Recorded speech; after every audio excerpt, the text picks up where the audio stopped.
Hi viewers, this is me Ribaha Imran and you are watching my YouTube channel. Viewers, सबसे पहले channel को subscribe करें, video को like करें, शेयर करें और बेल आइकॉन ऑन करना मत भूलिएगा, क्योंकि आज हमें इंडिया से ज्वाइन किया है डॉक्टर अभिषेक मिश्रा जी ने और पाकिस्तान से हमें ज्वाइन किया है मेजर रजा ने। Thank you so much major साहब, thank you so much doctor साहब, आप दोनों के वक्त का बेहद शुक्रिया। वेलकम जी, बहुत शुक्रिया। डॉक्टर साहब आपका भी शुक्रिया। अच्छा, आज मैं बड़ी मुझे लगता है कि अहम डेवलपमेंट है यह हमारे लिए, यानी कि इंडिया पाकिस्तान के लिए, बल्कि पूरे वर्ल्ड के लिए। एससीओ समिट में हमारे प्राइम मिनिस्टर भी गए हुए हैं और इंडिया के प्राइम मिनिस्टर भी आए हुए हैं, और जिनका बड़ा वहां पर दोनों का बहुत ही वार्म वेलकम होता है। इस पर बात करेंगे और क्या डेवलपमेंट्स हमारे सामने आ रही हैं। और दूसरी तरफ अगर हम फ्लड की, पाकिस्तान की सूरत हाल की बात करें, तो एक बार फिर से भारत ने पानी पाकिस्तान में छोड़ दिया है। दरियाए सतलुज में 24 आवर्स के अंदर अंदर जो है वो दोबारा से बहुत बुरी सिचुएशन, यानी कि कह सकते हैं कि बहुत ज्यादा खतरा है फ्लड का और मजीद। तो इस पर भी बात करेंगे, तो एससीओ समिट के हवाले से भी बात करेंगे। तो आगाज हम मेजर साहब से करते हैं। मेजर साहब, क्या कहना चाहेंगे इन दोनों खबरों पर आप? जी बहुत शुक्रिया। एससीओ समिट जो है वो इस साल वाकई बड़ा इम्पोर्टेंट है। वो मैं डॉक्टर साहब की तवज्जो जो है ना वो दो तरफ दिलाना चाहूंगा। पहला तो ये कि जो जुलाई 2024 में एससीओ समिट हुआ था उसको अपनी शिरकत की जीनत ही नहीं बख्शी थी प्राइम मिनिस्टर मोदी साहब ने। वो इसलिए कि वो आस्ताना काजाकिस्तान में हुआ था, तो उन्होंने कहा कि जी मेरा अपना असेंबली का इजलास है, तो मैं ये छोटी मोटी बैठकों में नहीं शरीक हो सकता, तो वो इसलिए उसमें शरीक ही नहीं हुए थे।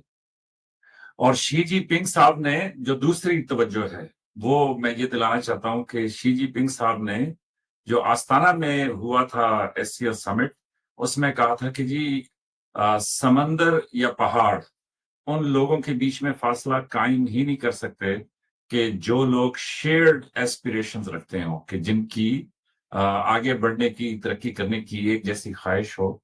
और फिर आप देखें क्या जियो पॉलिटिक्स है कि जी कहाँ कि जी मैं छोटी मोटी बैठकों में शिरकत ही नहीं करता, और अब कहाँ भागे भागे दौड़े दौड़े सारे पहुंच रहे हैं एससीओ समिट में, जो इस साल तियानजिन सूबे में हो रहा है, चाइना के अंदर, आज का दिन और कल का दिन। तो अभी तक तो मैंने कोई ऐसी प्रेस कॉन्फ्रेंसेज या प्रेस रिलीजेस नहीं देखी सिवाय इसके कि जी हमारे प्राइम मिनिस्टर साहब ने जो है वहां पे यूनिवर्सिटी में एड्रेस किया, और इसके अलावा बाकी जो वहां पे मोदी साहब पहुंचे तो उनका इस्तकबाल हुआ और सारी चीज। तो एससीओ की ये बैठक बड़ी इंपॉर्टेंट है। बड़ी इंपॉर्टेंट इस लिहाज से है कि जी ये जो प्रेसिडेंट अमेरिका के हैं उनकी जो टैरिफ की एक उनकी बातचीत है, कुछ कहते हैं कि जी वो उनकी जरूरत है, कुछ कहते हैं जी वो उनकी धमकियां हैं। तो उसके बीच में चाइना जो है वो अपने आप को पेश कर रहा है एक नए मुतबादिल के तौर पे, एक ज्यादा काबिल एतमाद, काबिल भरोसा, ज्यादा फेयर ऑल्टरनेटिव के तौर के ऊपर। तो ये समिट बड़ा इंपॉर्टेंट है। इसमें 20 के करीब आलमी लीडर शामिल हो रहे हैं, कि जिसमें तुर्की के सदर भी हैं, और इसमें ईरान के जो है वो मसूद पजिशकान भी हैं, और इसके अलावा जो रीजनल खिते हैं उनके लोग भी इसमें शामिल हैं। और 10 इंटरनेशनल ऑर्गेनाइजेशंस, जो दुनिया की बड़ी ऑर्गेनाइजेशंस हैं, उनके जो हेड्स हैं, जिसमें सेक्रेटरी जनरल भी शामिल है, वो भी शरीक हो रहे हैं। तो मेरे मेरे पॉइंट ऑफ व्यू से बड़ा अहम है ये एससीओ का समिट।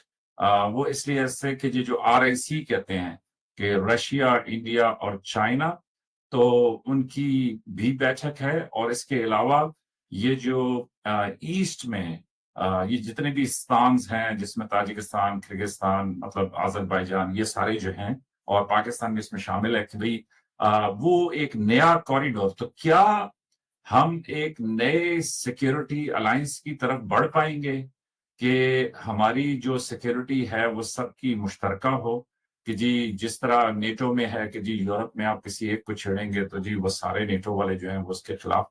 तो बड़ी अजीब सी और बड़ी मतलब पिछले साल के एससीओ को देखें और इस साल के एससीओ को देखें तो बहुत बड़ी बड़ी डेवलपमेंट्स हैं। बड़ी खुशी है कि मोदी साहब अटेंड कर रहे हैं, और मैं जरूर सुनना चाहूंगा डॉक्टर साहब का इसके ऊपर कि जी वो क्या आज बताते हैं कि जी ये फैसला कितना अजीम है और कितना अच्छा है, और साथ ये कि जी 2024 में क्यों शिरकत नहीं की, और अब कैसे जो है ना मतलब एससीओ में बड़ी धूमधाम से बैंड बाजे के साथ शरीक हो रहे हैं। डॉक्टर साहब, आपकी जानिब बढ़ते हैं। क्या इंडिया और चाइना भाई भाई हो गए हैं? क्या आप समझते हैं? बहुत ज़्यादा दोस्ती बढ़ती जा रही है।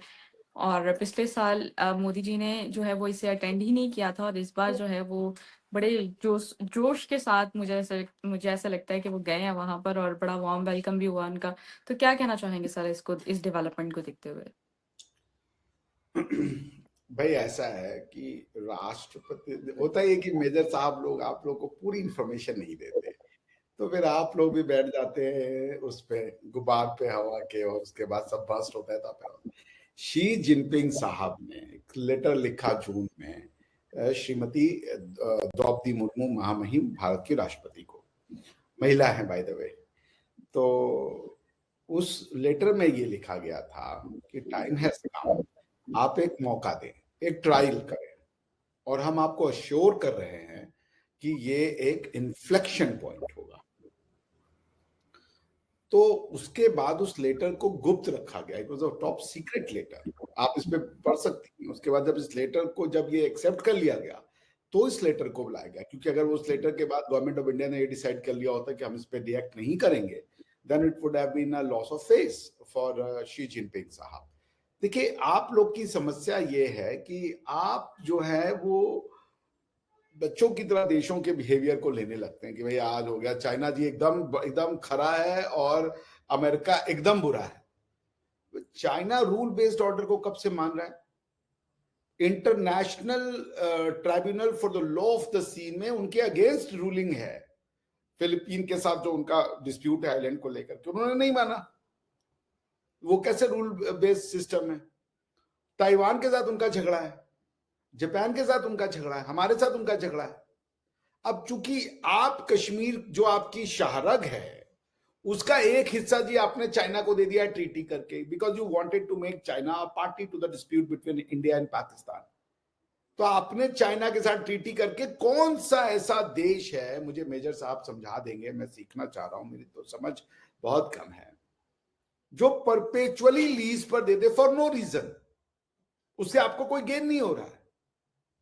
आपने वो उसको लीज पे भी नहीं दिया, आपने कहा उसको यूज करो। अगर आप कभी आप पढ़ेंगी इंडो चाइना पाकिस्तान ट्रीटी, उसमें 3 आर्टिकल ही है, खाली 3 आर्टिकल है उसमें खाली। कौन ऐसा, यहाँ एक एक इंच भूमि के लिए लोग अपनी जान दे देते हैं क्योंकि उसको अपनी मां समझते हैं। आपने जी पूरा का पूरा एक हिस्सा जो है वो दे दिया है चाइना को। तो आप ये जो कर रहे हैं इसके बदले में क्या मिल रहा है आपको? एक कॉस्ट बेनिफिट एनालिसिस तो होनी चाहिए। What exactly China has done for you so फार?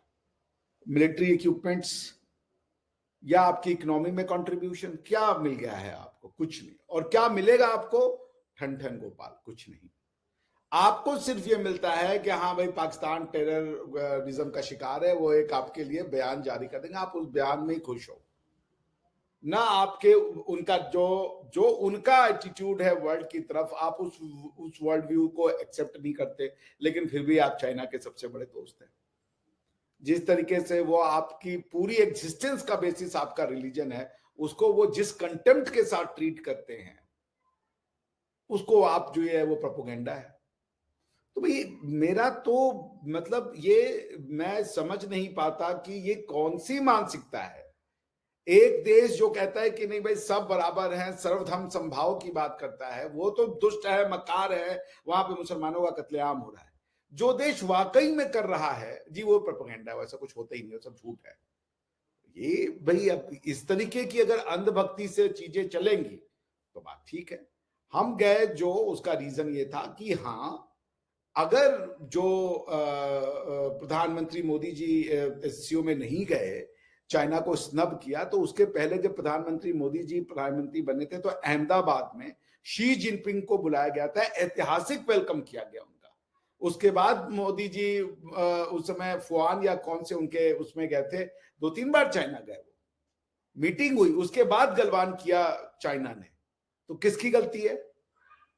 आप गलवान भी करो और आप हमसे ये एक्सपेक्ट कर रहे हो कि हम आपके लिए आपकी मिट्टी का क्या वैल्यू है मैं नहीं जानता, लेकिन हमारे लिए हमारी मिट्टी ही सब कुछ है भाई। तो आपने गलवान, आपने पेट्रोलिंग का वो जो पूरा का पूरा एग्रीमेंट था उसको तोड़ा, आपने फोर्स यूज करने की कोशिश की, हमारे बच्चों की, हमारे जो सैनिक हैं वो वीरगति को प्राप्त हुए, तो क्या इसके लिए हम प्रोटेस्ट भी नहीं करें कि वो चाइना है तो जी उनकी सारी गलतियां माफ कर दे? भाई ये आप कर सकते हैं, हम, हमारे लिए चाइना एक वैसे ही कंट्री है जैसी कोई साधारण सी कंट्री है। शी जिनपिंग होंगे कहीं के चाइना के राष्ट्रपति, हमारे लिए सामान्य से राष्ट्रपति हैं, हम उनके साथ मित्रवत रिलेशन रखना चाहते हैं, लेकिन इस पे नहीं कि आप अपनी सेनाओं का दम दिखाइएगा और गलवान में घुस आइएगा। अगर आपको अपनी सेना का दम है तो भाई हमने भी आपको अपनी सेना सामने रख के दिखा दी, और हमने आपको ये भी बता दिया कि हम बुली से तो नहीं बात समझेंगे कि ये सलामी स्लाइसिंग करके कि उसकी टेरिटरी ले लो, और उसका जो है आपका कराची एयरपोर्ट आपने दे दिया, अरे कराची का जो पोर्ट है, सी पोर्ट, वो उनके कब्जे में जा चुका है, आपका स्टॉक एक्सचेंज उनके कब्जे में जा चुका है। आपको समझ ही नहीं आ रहा होगा ये कि जब आप समझोगे 50 साल बाद, तब तक बहुत देर हो चुकी होगी। तो हमने बराबरी की रिलेशनशिप करनी थी। उन्होंने लेटर भेजा राष्ट्रपति मुर्मू को, उन्होंने रिक्वेस्ट की कि आइए, give it a chance. Putin साहब ने मोदी जी को कहा give it a chance Modi साहब। आखिर मोदी साहब ने क्या किया? मोदी साहब अमेरिका के सामने अड़ गए। उन्होंने कहा कि हम रशिया के साथ दोस्ती नहीं तोड़ेंगे, हम रशिया का साथ नहीं छोड़ेंगे। इसके लिए आपको बुरा लगता है। अगर मित्रता निभाना गलत है तो हम गलत हैं, अगर रशिया के साथ खड़े होना जो हमारे टफ टाइम में खड़ा हुआ गलत होना है तो हम बिल्कुल उसके लिए गलत है, हमें वो स्वीकार है। तो ये बराबरी की दोस्ती है, बराबरी की मित्रता है। और शी जिनपिंग, हम तो पहले से कहते हैं कि अगर इंडिया, चाइना और रशिया साथ में आ जाए, there is nothing better than that. But China को भी ये समझना पड़ेगा कि सिर्फ वही पावरफुल नहीं है। इंडिया जहां आज चाइना खड़ा है, 10 साल में इंडिया वहां खड़ा होगा, कोई माई का लाल नहीं रोक सकता उसको। हम ऑलरेडी पीपीपी के टर्म में, चाइना जो है वो 18-19 ट्रिलियन डॉलर की इकोनॉमी है, हम पीपीपी के टर्म में 10 से 15 ट्रिलियन डॉलर की इकोनॉमी है। बहुत जल्दी वी विल बी देयर, इन 10 साल वो गैप को हम ब्रिज कर देंगे। तो फिर बराबरी की बातचीत होगी। हमारी इच्छा है कि आप भी ज्वाइन कीजिए, मगर अगर आप ये करेंगे कि चाइना की दोस्ती इसलिए कि इंडिया को बर्बाद करना है, इंडिया को तबाह बर्बाद करना है, तो फिर वो आपकी मर्जी है। We don't use China against anyone, not against America, neither we will use America against China. हम अपनी धरती किसी के इंटरेस्ट के अगेंस्ट में नहीं उपयोग में लाने देंगे या उसका दुरुपयोग होने देंगे। अब जी मेजर साहब, इंडिया और चाइना की जिस तरह बढ़ते ताल्लुकात हैं, आप क्या समझते हैं इसका क्या इम्पैक्ट पाकिस्तान पे पड़ेगा? पाकिस्तान के लिए तो बड़ी खुशी की बात है कि इंडिया मोहल्ले में वापस आ रहा है। दूर निकल गए थे तो हमें तो खुशी है कि वापस आ रहे हैं। और दूसरा, डॉक्टर साहब, मैं तो चाहता हूं कि जी आप 10 साल में वहां पहुंचे, लेकिन मेरे ख्याल में कि हनूज दिल्ली दूरस्त, इंडिया को भी बहुत मेहनत करने की जरूरत है और पाकिस्तान को भी बहुत मेहनत करने की जरूरत है। इंडिया जो है वो अच्छा है, लेकिन अभी काफी दूर है उन बातों से कि जो बातें ये करना शुरू हो गए हैं, और यही बात पाकिस्तान जो है वो इनको समझाने की भी कोशिश करता है। तो देखिए जी, जहां तक अगर इंडिया और चाइना करीब आते हैं तो पाकिस्तान के लिए तो बहुत अच्छा, क्योंकि पाकिस्तान के लिए एक ऑटोमेटिक स्पेस क्रिएट होती है। और यही इनके बेहतरीन दोस्त रूस के बेहतरीन, दुनिया के माया नाज तरीन जो फॉरेन मिनिस्टर हैं, लैवरोव साहब, इस कॉन्टेक्स्ट में बात कर रहा हूं कि जी वो बड़े मंझे हुए वो हैं, उनमें कोई गलती नहीं है, ये मैं नहीं कह रहा, क्योंकि डॉक्टर साहब का तरीका ये होता है कि वो मेरी किसी के लिए तारीफ सुनते हैं, उसके बाद शुरू हो जाते हैं कि देखा ये कितना बेवकूफ आदमी है, ये करे, इसकी हर चीज ही सही है। हर चीज नहीं, मैं ये कह रहा हूं कि उनकी वो। तो उन्होंने भी इंडिया को ये मशवरा दिया था कि आप पाकिस्तान के साथ ये खामखा की लड़ाइयां ना शुरू करें, हम सबका कॉमन इंटरेस्ट जो है वो एक ही जगह पे फिगर आउट होता है, एक ही जगह पे स्टैंड आउट होता है। तो हैविंग सेड दैट, मैंने ये नहीं कहा कि चाइना जो है वो रूल बेस्ड है, और मैंने ये भी नहीं कहा कि एज इफ चाइना में कोई गलती ही नहीं है। मैंने ये कहा कि चाइना अपने आप को एक ऑल्टरनेट वर्ल्ड ऑर्डर के तौर पे पेश करना चाह रहा है, और वो चाह रहा है या नहीं चाह रहा, लेकिन चाइना बड़े अदब के साथ उधर पहुंच गया है कि जहां पे, अभी देखना डॉक्टर साहब ये बात कर रहे थे, अब अमेरिका को ये देते थे 100-150 बिलियन का सामान, और अमेरिका से लेते थे 20, 25, 30, 40 बिलियन का। लेकिन चाइना के साथ बिल्कुल उलट है इनकी इक्वेशन, इधर से 100-150 बिलियन का लेते हैं और खींच खांच के 10, 20, 30, 40 देते हैं। तो यहाँ पे बहुत बड़ा इनका ट्रेड डेफिसिट है, वहां पे बहुत बड़ा ट्रेड सरप्लस है। इसीलिए इनके फेवरेट जो है मतलब जो फिर ये मुस्कुराना शुरू कर देते हैं कि जब मैं प्रेसिडेंट साहब का नाम लेता हूँ कि अमेरिका के जो सदर हैं वो इनको समझा रहे हैं कि भाई आपको सीधी सी बात समझ नहीं आ रही कि मैं कौन हूं। अब इनको नहीं आ रही, तो क्योंकि भाई जब इनको नहीं आती समझ तो इनको नहीं आती, तो उधर 100-110 बिलियन डॉलर कमाते हैं कि जो फिर चाइना से माल खरीदते हैं और उलट घन चक्कर में इस टाइम पे जा रहे हैं। लेकिन मुझे खुशी है इसलिए क्योंकि रीजन में वापस आ रहे हैं। तो लेकिन मेरे ख्याल में ये एससीओ का समिट इस लिहाज से इंपॉर्टेंट है कि ना सिर्फ मैं बल्कि मगरिब के तमाम लोग जो कुछ चाइना में हो रहा है, रूस में हो रहा है, उसको बड़े गौर से देख रहे हैं। और गौर से इसलिए देख रहे हैं कि जो उनके समझदार लोग हैं वो ये समझते हैं कि भाई बहुत जरूरतें होंगी चाइना को अमेरिका की, लेकिन अमेरिका को जितनी अभी चाइना की जरूरत है इतनी मतलब हिस्ट्री में कभी नहीं हुई। वो इसलिए कि जी जो भी छोटी मोटी बड़ी चीजें मतलब गाड़ियों तक वो सब कुछ अभी चाइना ही प्रोवाइड कर रहा है, तो कोई उसका ऑल्टरनेट ही नहीं है। एक ऑल्टरनेट बनने के लिए चले थे ये जो हिंदुस्तान वाले हमारे हमसाए हैं, लेकिन वो असल में इतने पत्थरों पे उन्होंने पांव रख दिया कि बीच दरिया के, क्योंकि आजकल पानी बहुत आ रहा है तो वो किश्तियां ना जरा दूर चली गई, तो अब ये शराब करके पानी के अंदर जाने वाले हैं। तो इसलिए मेरी समझ के मुताबिक बहुत अच्छा है, भले टैरिफ के चक्कर में, भले ईगो के चक्कर में, भले जिस मर्जी के चक्कर में, लेकिन मोहल्ले में वापस आ गए, ये बड़ी अच्छी बात है। वरना तो मैंने आपको बताया ना एससीओ शेसीओ तो ये अटेंड ही नहीं करते थे, ये क्वाड शॉर्ट की बैठक अटेंड करते थे, ये उधर जाके जो है ना मतलब मगरब में ज्यादा बैठकें लगाते थे, अमेरिका के साथ बताते थे कि एआई का मतलब अमेरिका और इंडिया है। तो बहरहाल अच्छी बात है, मोहल्ले में वापस आ रहे हैं। मेरे कहने का ये बिल्कुल मतलब नहीं है कि जी चाइना में कोई गलतियां नहीं है, चाइना में सैकड़ों गलतियां होंगी। और दूसरा, पाकिस्तान बिल्कुल, असल में ये ना डॉक्टर साहब, भले प्यार में भले अपनी समझ में, ये बिल्कुल ही अनपढ़ जाहिल बुद्धू, जिस तरह वो बड़ी माजरत के साथ शहर में आपका कोई रिश्तेदार हो ना, आप उसके पास जब जाए ना तो वो कहते हैं कि मतलब बोल लेते हो, अच्छा ठीक है, सुन भी लेते हो, तो वो इस तरह लोग उनसे बात करते हैं कि एज इफ जो गांव से आया है उसको कोई पता ही नहीं है कि दुनिया में क्या हो रहा है।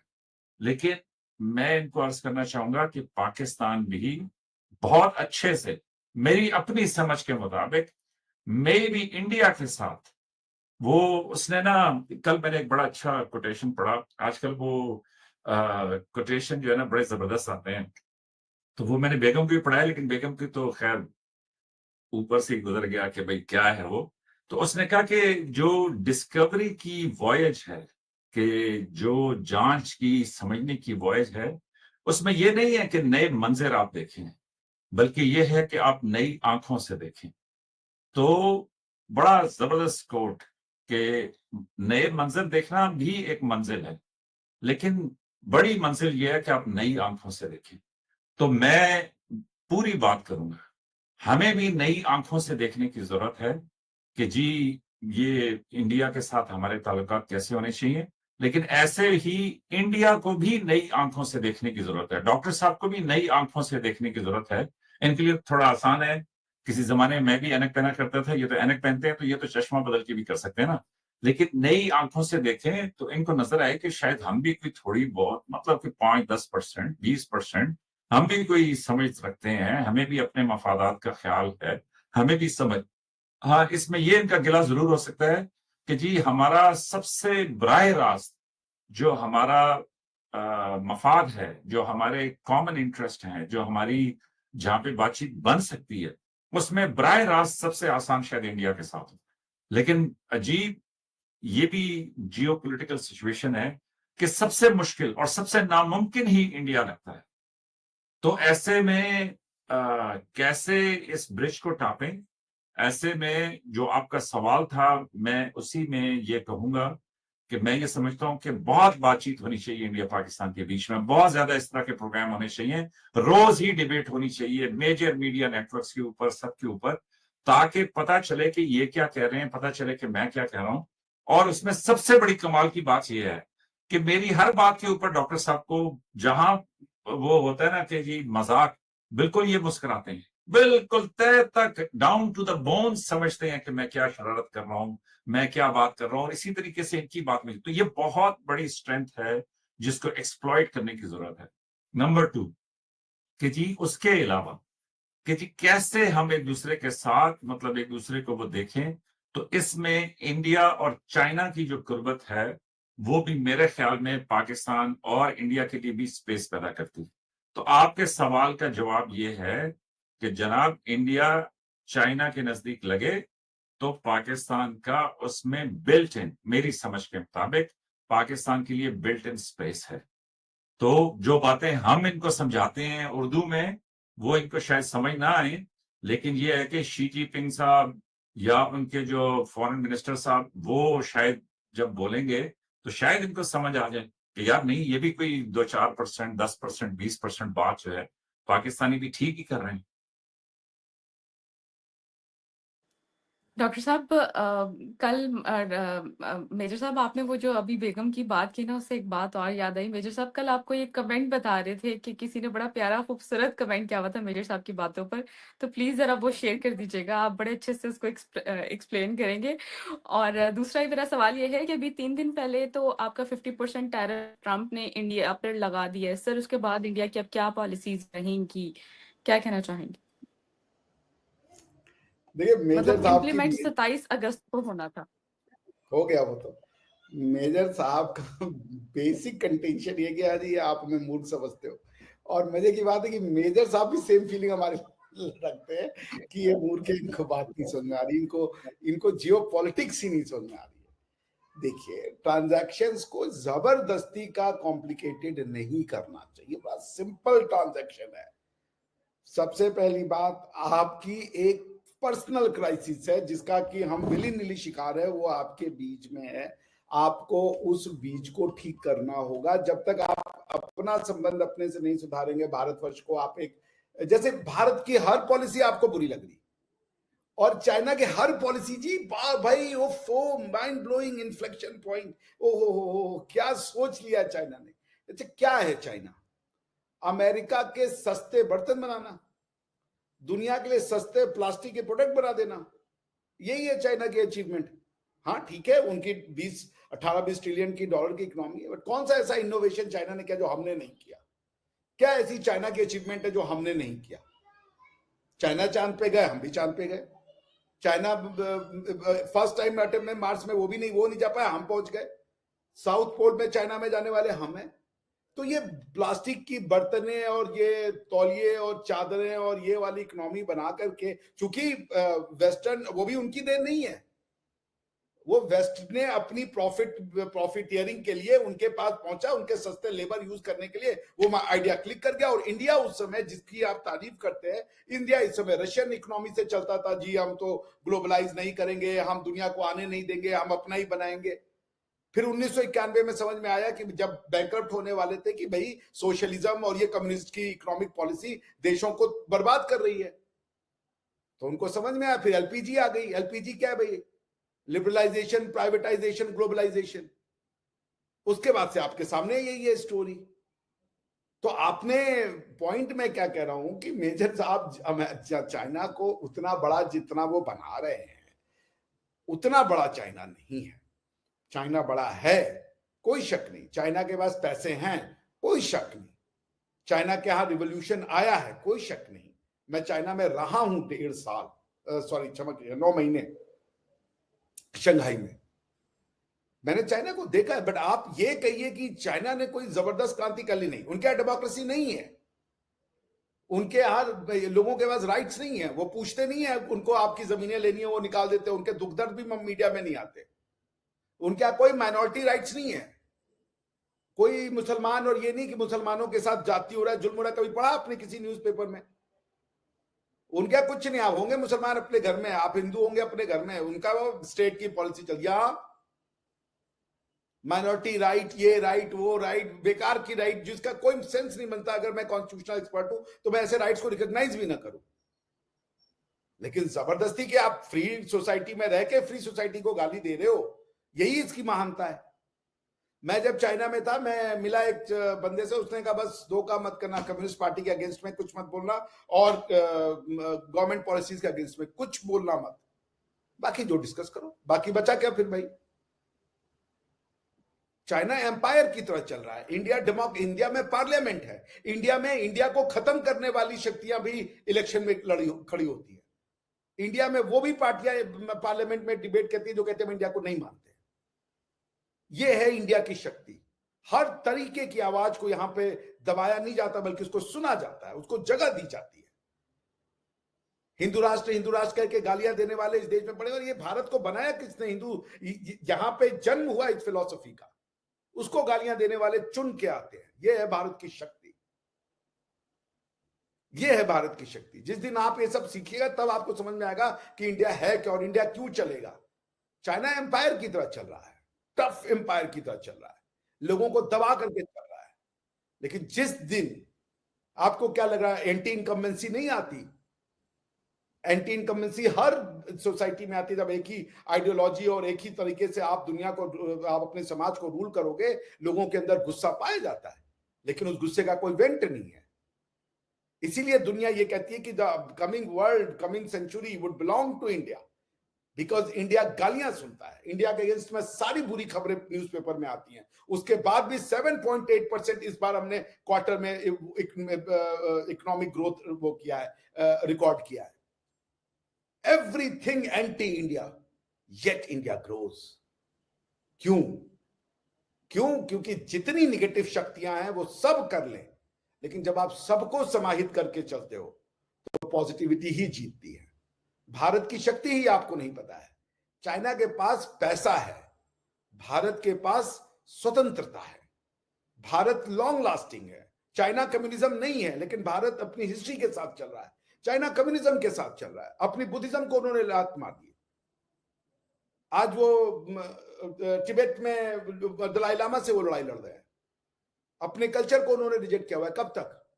और मस्जिदों को और चर्चों को तो वो बम से उड़ा देते। कभी बुद्धिस्ट टेम्पल को उड़ाया उन्होंने कभी बम से? कर रहे। लेकिन चाइना में जाइए, मैं आपको बताता हूँ, मेरा दोस्त था चाइनीज, मैंने उससे पूछा ना, जब हम लोग फर्स्ट डे गए, उसका नाम है east China university of politics and law, ECUPL, वहां मैंने पढ़ाई की है। National university of Singapore and ECUPL का टाई अप की डिग्री थी वो। तो मैं चाइनीज कैंपस में पहुंचा, मैंने चाइनीज मेरे दोस्त बने, मैंने कहा भाई which religion do you believe in? I am a free thinker. मैंने कहा फ्री थिंकर? या every Chinese says I am a free thinker. इसका साला मतलब क्या मुझे पता नहीं है, but they are free thinker. Okay alright. उसका ना 6 महीने बाद बर्थडे बना, और वो मेरा बहुत अच्छा दोस्त बन गया था, एलेक्स वॉन्गी। तो उसने मुझे फोन किया, यार कहाँ है, मैं तेरे साथ, मेरा आज बर्थडे, हम लोग सेलिब्रेट करेंगे। मैं चल भाई चलते हैं अपन दोनों। हम लोग गए, 2-3 लोग और गए। वो मुझे कहाँ ले गया? शंघाई के एक बुद्धिस्ट टेम्पल में। फ्री थिंकर है हम। और वो वही अगरबत्तियां लगी हुई थी, वही अगरबत्तियां और घंटे को टंग टंग कर रहे थे, और वो फ्री थिंकर थे भाई साहब। तो मैं आपसे क्या कह रहा हूं कि China is growing undoubtedly. Is it sustainable? We have grown with dissent, with criticism, with negativity, but taking everyone along. हर वॉइस को फ्रीडम है, आप मोदी को गाली दीजिए बैठ करके, फ्रीडम है। आप अमित शाह को कल बोलिए कि हमारे यहाँ की वो एंटी वो की अमित शाह की गर्दन उड़ा देनी चाहिए। ये देश चल रहा है, सबकी आवाजों को लेकर के चलता है। आप जरा शी जिनपिंग के अगेंस्ट में बोल दीजिए, कुछ उठा लिए जाएंगे। हु जिंताओ का वीडियो आया, कैसे हु जिंताओ उनके प्रीवियस प्रेसिडेंट थे, सीसीपी की पार्टी मीटिंग से हटा के दे दिया। आप अभी चाइना के चमक पे जा रहे हैं, और मैं कहूंगा चाइना, मुझे पता है China is here to stay, China is a civilisation, इसलिए मैं चाइना की रिस्पेक्ट करता हूं। But Chinese government is not civilisational right now. हालांकि आज शी जिनपिंग साहब ने कहा कि we both are ancient civilisation, so they are going back to that philosophy कि we are a civilisational countries. Communism से नहीं चलेगा। कम्युनिज्म की गवर्नमेंट है और सारी की सारी इकोनॉमिक पॉलिसियां उनकी कैपिटलिज्म वाली है। गवर्नमेंट कम्युनिस्ट है, पॉलिसीज कैपिटलिस्ट है। ये वहां का वो है। मुझे याद है, मेरा एक इटालियन दोस्त था, हम लोग एक चाइनीज रेस्टोरेंट में गए, एकदम फ्लैशी लड़कियां डांस कर रही हैं, दारू पी रही हैं, छोटे कपड़ों में, और वो एकदम मतलब जितना लैविश हो सकता था। एंड से वो मुझसे बोलता है, कारण ये भैया कम्युनिज्म है। China is as capitalist as it gets. The only thing is that it's not a free economy in terms कि आप उनके यहाँ पे फ्रीडम एक्सरसाइज नहीं कर सकते गवर्नमेंट चेंज करने की। जी thank you so much doctor साहब। मेजर साहब एंड पर क्या कहना चाहेंगे, फिर प्रोग्राम को वाइंड अप करते हैं। वैसे तो डॉक्टर साहब ने जितने टॉपिक उठाए हैं उस पे मैं बिल्कुल इनके साथ डिबेट करना चाहूंगा। डेमोक्रेसी में बिल्कुल इंडिया को नंबर मिलते हैं, इसमें कोई आर नहीं है, बिल्कुल मानना चाहिए कि डेमोक्रेसी में इंडिया को नंबर मिलते हैं। लेकिन पिछले 10-15 साल में इंडिया के नंबर काफी कम हो गए। वो इसलिए कि ये कह रहे थे मोदी साहब को गाली दीजिए, अमित शाह को गाली दीजिए। आप जरा किसी हिंदुस्तानी को प्राइवेटली पकड़ के कहें कि जरा दे, वो कहता है भाई पत्ता नहीं हिलता हिंदुस्तान के अंदर, ऐसा पॉलिसी और ऐसा रोब और ऐसी सब चीजें कायम दायम है। तो बहरहाल कम्युनिज्म, कैपिटलिस्ट और ये जो सोशल मिक्स चाइना ने बनाया है, चाइना ने अपनी बात मनवाई है दुनिया के साथ। और ये जो कह रहे हैं शी जिनपिंग को, मैं तो उनको इस तरीके से देखता हूँ कि उन्होंने 800 मिलियन लोगों को गुर्बत से निकाल के मतलब अपर मिडिल क्लास में पहुंचा दिया है। तो चाइना, हाँ इसी पे खत्म करता हूँ। डॉक्टर साहब कह रहे थे कि चाइनीज सस्ते बर्तन बनाते हैं, चीनी जो है वो सस्ती सस्ती चीजें बनाते हैं, और मतलब क्या किया ये। डॉक्टर साहब हमें तो चाइना के जहाज बड़े ही पसंद है, ऐसे फिट किस्म के जहाज बनाते हैं कि बस लुत्फ मजा आ जाता है। गिर जाते हैं। जहाज। तो जब आप ये बात कर रहे थे तो मैंने कहा कि बस इसी शरारत पे प्रोग्राम खत्म करूंगा। तो बहरहाल ये कि हमें तो उनके जहाज बड़े पसंद आए हैं, उम्मीद है आपको भी आए होंगे। तो बस फिर किसी और मौके पे, क्योंकि आपने बाहर ने कहा था कि 30 मिनट्स का करेंगे, 31 हो गए हैं, तो बस यहीं पे खत्म करते हैं। लेकिन yes, on a serious note मैं आपके साथ बिल्कुल डिस्कस करना चाहूंगा कि जी चाइना का मॉडल, और अगर आप चाइना में रहे हैं तो यस बिल्कुल समझने के लिए कि जी कैसे है कैसे नहीं है। तो डेमोक्रेसी अपनी जगह बहुत बेहतर होगी डॉक्टर साहब, लेकिन चीनियों ने भी कमाल किया है कि पिछले 20-30 साल के अंदर जिस तरीके से उन लोगों ने अपने लोगों को मतलब हुनर सिखाया, सब कुछ किया है, वो भी एक उसको भी एक तरह से देखने की जरूरत है। देखिए मैं ना, चूंकि मेजर साहब इसको कई ओकेजन पे कर चुके हैं, ये मैं इनके साथ शेयर कर दूं, चूंकि ये मोदी जी को गाली दे रहे हैं। ये देखिए, नहीं मैंने कब, लाहौल वाला कुआ था, कहाँ से आपने किधर घुमाया है? आप नहीं दे रहे, ये यूएन की रिपोर्ट है, ठीक है ना। इंडिया हैज लिफ्टेड, मैं पढ़ रहा हूं आपके लिए, lifted 171 million people out of the extreme poverty. The World Bank acknowledges India's decisive fight against poverty in spring 2025, poverty and equity belief. According to the report, the proportion of people living on less than 2.15 US dollar a day, which is the international benchmark for extreme poverty, fell sharply from 16.2% in 2011-12 to just 2.3% in 2023.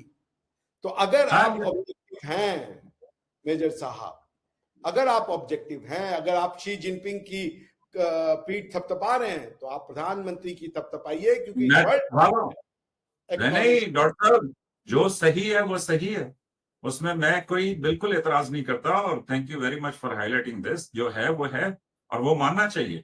और सच्ची बात है कि पाकिस्तान भी, आप यकीन करें कि ये जो गोल्स डिसाइड हुए थे यूएन में कि जी कम कौन कौन से कम करें, पाकिस्तान ही बहुत बेहतर जा रहा था। लेकिन हमें तो ये 2022 के तालाब में डेवलपमेंट के गोल, बट ये बोला, ये वर्ल्ड बैंक की रिपोर्ट थी। I use the word UN, but it was the world bank. मुझे जो डॉक्टर साहब खत्म करते हैं, लेकिन इस पे बेशक दोबारा कंटिन्यू करेंगे। जो देखिए जी किसी ने अच्छा काम किया वो मानना चाहिए। इस पे यही तो डॉक्टर साहब मैं ये कहता हूं ना कि शी जिनपिंग ने 800 मिलियन, तो यार बहुत बड़ा नंबर है, कमाल है जिंदगी का कि आप ऐसे लोगों की मदद कर दें। मतलब तो मेरे हिसाब से तो ये एक्नॉलेज करना चाहिए। 800 मिलियन तो टोटल उनकी पॉपुलेशन है, तो ये नंबर तो थोड़ा इन्फ्लेटेड है, but yes it may be कि होगा। वाह, चाइना की पॉपुलेशन को आपने 800 मिलियन कर दिया, चीनी भी डांस करेंगे। अरे भाई, मतलब उनकी टोटल पॉपुलेशन तो हमसे नीचे है ना, हम 1.4 पे है, तो 1.3 पे होंगे। आप कह रहे हैं कि उनकी जो है 70% जनता जो है वो टोटल जितने लोगों को उन्होंने मतलब पुश आउट किया। एक्सट्रीम पॉवर्टी की जो बेंचमार्क है उसका ये है कि जो $2, $2.5 यानी करीब करीबन आप समझिए 200 रुपए से कम पे जो लोग जीवित रहते हैं, उसको वो एक्सट्रीम पॉवर्टी कह रहे हैं। उसके पॉवर्टी के कई लेयर हैं। एक्सट्रीम पॉवर्टी, तो उसमें उन्होंने कहा कि मोदी जी ने जो हमारी 16% लोग हमारी पॉपुलेशन के एक्सट्रीम पॉवर्टी का शिकार थे, उसको 10 साल में उन्होंने घटा के 2% कर दिया। That means he pulled off 170 million people out of poverty. यानी आप समझ रहे हैं नहीं कोई नहीं, ये जो किसी ने अच्छा काम किया वो अच्छा काम किया, इसको ऐसी खामखा बहस नहीं करनी चाहिए। तो फिर हम भी मानते चाइनीज जेट अच्छे हैं। ये बिल्कुल मानता हूँ सिर्फ मेरे हिसाब से तो जिसने भी लोगों को गुर्बत से निकाला उसने कमाल किया ये, लेकिन बिल्कुल बाकी बिल्कुल बहुत सारी बातों पर बहस कर सकते हैं, लेकिन एक जहाज आपको हमें दुखी वाला न्यूज भी दे दे, इसी हम्म। दौरान वर्ल्ड बैंक की इसी रिपोर्ट में पाकिस्तान की भी रिपोर्ट आई है, and that is not good. हाँ ये पाकिस्तान का सेटबैक है, लेकिन उस पर अलग डिस्कस करेंगे। वहां अभी फिर हम छिड़ गए तो फिर आप निकल जाएंगे अपनी तो इससे, वो ऑलरेडी हम ये आया था जो विवाद जी ने कहा था, मेरे ऊपर किसी ने लिखा था कि लोगों को जब दर्द पहुंचता है या कुछ होता है तो वो अपनी माता जी को याद करते हैं, मेजर साहब अपनी वाइफ को याद करते हैं। बहुत शुक्रिया डॉक्टर साहब। बेवकूफ और आदमी खुद भी मरेगा और मुझे भी मरवाएगा। अच्छा एक बात है, थैंक यू मेजर सो साहब से मच। जब बात करो यार, मरने मारने की बात नहीं करते हैं आदमी। इनकी तारीफ कर दो तो मरवाइएगा, इनकी तारीफ नहीं करो तो साला मरेगा। भाई जीने दीजिए मेजर साहब। ये मौत से ही तो डर लगता है, बाकी किससे डर लगता है? जिंदगी से हमें डर लग रहा है, मौत से कौन डरता है? जो देखे ना, आपको जिंदगी से डर लगता है, हमें मौत से डर लगता है।